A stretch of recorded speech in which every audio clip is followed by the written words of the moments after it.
Assalamu alaikum, respected Mufti sahab. Please, can you provide some tips on cleaning the mind during muraqabah? I think cleaning the mind during muraqabah is something which comes over time. The reason is that we have to actually learn to focus. Focusing on anything is a challenge for, I would probably say, maybe most people today. Focusing on anything, because we're so used to being distracted, and our brain is actually hardwired now because of our habit. It's become kind of hardwired to be distracted, because the phone is the biggest culprit in that sense. What happens is that whenever we're doing anything, because we have this addiction towards finding out if we've received the new message on WhatsApp or anywhere else, then even when we're doing whatever, we'd like to let's just check quickly. So our brain is almost like every few seconds or every minute or something, it wants to check. So muraqabah requires focus, because muraqabah is from the heart. It's not just the movement of the tongue with certain types of adhkar, it's actually thinking about Allah with the heart. So you're either doing it or you're not. So in order to do that in a sustained way, 10, 15 minutes or even 5 minutes, we need to be able to focus. So initially what's going to happen is that you try to focus, mind goes away, you focus again, your mind goes away, you focus again. There's some ways of helping with that, is that if you do have especially for beginners, if you have one of those alarms or beeps, not a big alarm, but just like something that beeps lightly on your phone or elsewhere, put all other notifications off. Just the beep that beeps like every maybe 30 seconds or every minute. Just quick beep. So if the mind has strayed, then that beep reminds us that, hey, I should be focusing, so we can come back faster. Otherwise, sometimes our daydream that we go into could last for 2 minutes, and you might be just sitting down for 5 minutes or 10 minutes. So that sometimes helps to just remember that, hey, I'm supposed to be in muraqabah. And of course, there's lots of other things beforehand, because from an Islamic point of view, holistically speaking, there's many other issues.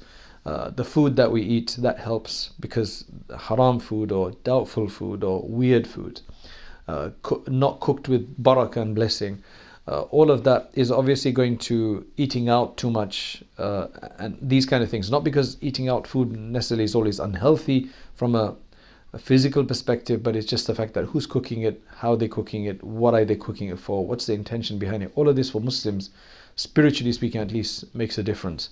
So there's a lot of other things that we've been thinking about in during the day, the time of day that we're doing. The best probably time of day to do this is early in the morning when there are no distractions.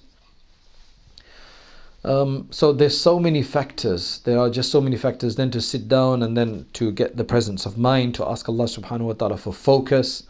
All of these things inshallah will be useful. But again, it has to come over time. It's a practice, it's a training, and it's an effort, and it has to come over time, and it won't come just altogether. They say that for some people, it's like digging a well, they say. Digging a well for water, trying to find water. For some people, they'll find it in 20 meters. They'll find it some in 30 meters. Sometimes they'll just have to dig deeper and deeper, which means that it's just more sustained. But we ask Allah for tawfiq. But one thing we have to remember is that even if you don't get full concentration, at least the benefit is that we're getting ourselves accustomed to sitting for 10, 15, 20 minutes, whatever it is, for dhikr, even if with negligence. That in itself is a bigger benefit than not sitting at all, because first we have to get used to actually dedicating time.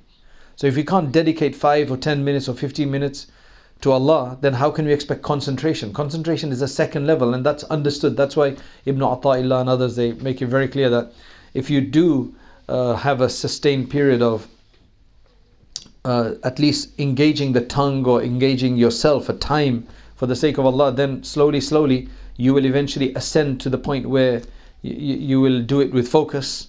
Then you will do it with presence of Allah subhanahu wa ta'ala. So may Allah subhanahu wa ta'ala give us this tawfiq. Jazakallah khair for the question.